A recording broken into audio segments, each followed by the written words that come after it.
Right now, we're going to welcome our next live guest. We've got Harris Lagon with us today, talking about what port means for rail, what rail means for port. It all feeds back together. Harris, thank you for being here today. Thanks for having me on. I always love when the segments begin with Michael Vincent's next thing that he doesn't like. Last week it was pickleball. This week it is the McRib. We should always keep these going.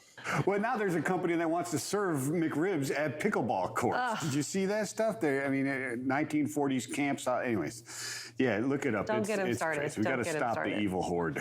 Stop the evil. Let's talk rail real quick. Let's do it. Let's talk about volume right off the bat. Good thing is, we're actually not seeing the worst year on record, which I think if you were to read most of the trade publications and even the Wall Street Journal, you're going to see a lot of folks down in the doldrums. The reality is freight rail volumes year to date are only down probably about 2 to 3% in aggregate, and we're actually seeing a couple of signs of strength, mainly in the double digits. Coal thermal export is actually continuing to boom. Finished vehicle and automotive parts, I think all of us know the good story there. That's continuing to provide sustained demand across the economy.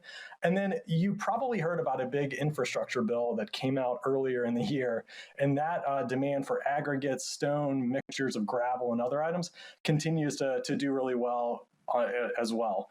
Where we are seeing some ongoing weakness, and this gets a little bit closer to the consumer's pocketbook, where we're not seeing as much strong demand for some building products. Maybe that's lumber, maybe that's metallic ores, maybe that's steel. And in addition to that, intermodal volumes continue to struggle as well. I think we all know the story about declining imports coming through the ports, and then obviously that transloading into domestic containers has not shown up in the numbers as of yet. And so I think we're going to see a fairly muted peak overall. Yeah, I just posted yesterday on LinkedIn how the domestic loaded coming off the West Coast, it's not doing great, but it certainly didn't take the hit that dry van did, right? And I think that's really, you got that decent spread, right, between contract rates, rail, intermodal, and over the road. But then you also have the urgency that's just not there, right? I mean, that's helping to sustain some of that domestic loaded rail cars, no?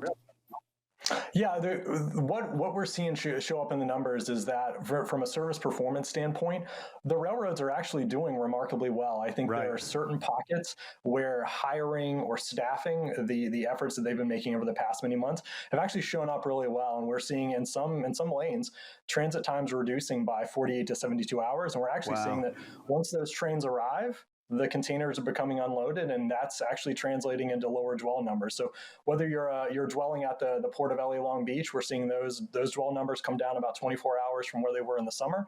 And then if you're thinking about an inland facility, maybe in Chicago or Memphis and some other markets, we're actually seeing container dwell in those markets actually go down, to the 24 to 48 hour mark as well. So improvements in velocity on transit and middle mile, and then actually improvements on velocity for the final mile getting out the gate.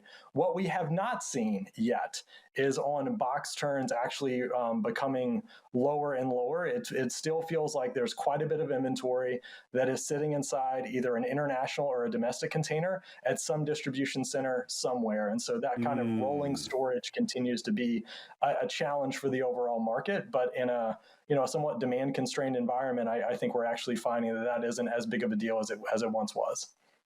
I like that. It's an interesting point that you bring up there, Harrison. Mike Baudendistel actually brought up a point very, very similar to that yesterday, is that we might be seeing more stuff kind of moving through the system, but now it's sitting in its containers. It's not necessarily moving out into the actual ecosystem of the consumer cycle, right? And that can be where we're starting to see the trouble. So just because your rail volumes are picking up doesn't necessarily mean that what's in those containers is making it into your consumer buying cycle, right?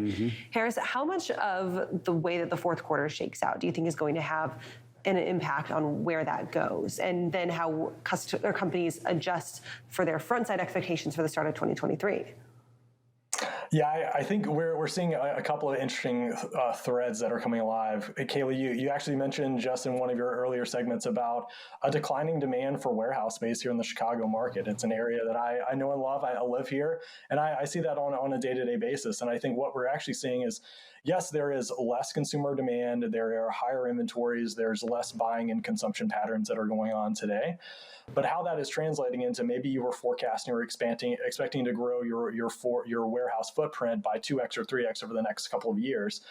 That's now all changed. And so I think the idea behind leveraging some containers or available capacity in the market when nobody's actually screaming to get that container back into the fleet to actually turn it back for another customer, that some of that demand has kind of diminished as well. I think the other aspect that's really, I think, really causing a lot of questions and consternations across the market is if consumers continue to stay out of the market, if this continues to be a peak season or a holiday buying period that continues to have less demand, we're going to see massive amounts of discounting as we come into the first quarter and second quarter of next year. Where that inventory goes, assuming that there is not a recession, or maybe that there is one, it's going to be kind of it's going to create a lot of constraints in the market for where you're going to be able to store specific items. So I'm particularly interested to see how that actually plays out. I think the other aspect of this that we all need to consider is there are still absolute commodities that are going to be continuing to move. We've already talked about automotive. We've already talked about coal. We've talked about lumber. Look, there will be some items that have some cyclicality that come back into it. And I think we'll continue to see some strength in demand, especially on rail traffic. And Michael, to your point, especially on carload as well. So Harris, obviously about a month and a half ago, we were sitting here talking about like, oh my God, are we going to be having to deal with a rail strike now? Right. Now we've got kind of, it feels settled on the labor front, right? And you mentioned earlier talking about actually seeing progress in hiring and staffing on some of these railroads and some of these operations. How does labor look with this right now? Are we kind of in this lull of activity right now as we're seeing now unions accept terms of agreements, people start to actually be happy with what their situation is? Yeah, look, when the big news broke in the early hours of September 15th, I think it didn't take long for people to begin to ask questions, whether that was on the labor side, whether that was on the commercial side for a lot of rail shippers, just how solidified was that actual deal. And shortly thereafter, and even as the day wore on, it became very clear that while a deal had certainly been broken, there were still a lot of outstanding questions. I think one of the interesting items is that there was a lull. There was quite a few weeks where nobody heard anything. And I think more recently on October 10th, the Brotherhood of Maintenance Way Employees, which represents about 19% of all railway labor, actually voted no on ratification. Now, that doesn't mean right out of the gate that we'll automatically see a strike. There's still plenty of time for this to kind of unwind. We'll see late November, a lot of these items coming to bear. In fact, there's still about 61% of the overall railway labor groups that have actually not voted to ratify yet, and we actually won't see those until late October or even as late as November 17th. So it doesn't signal to me that a strike is honestly imminent, but I think the big challenge now is that it isn't a question about pay. There's going to be a 24% increase in pay at climb out over 5 years.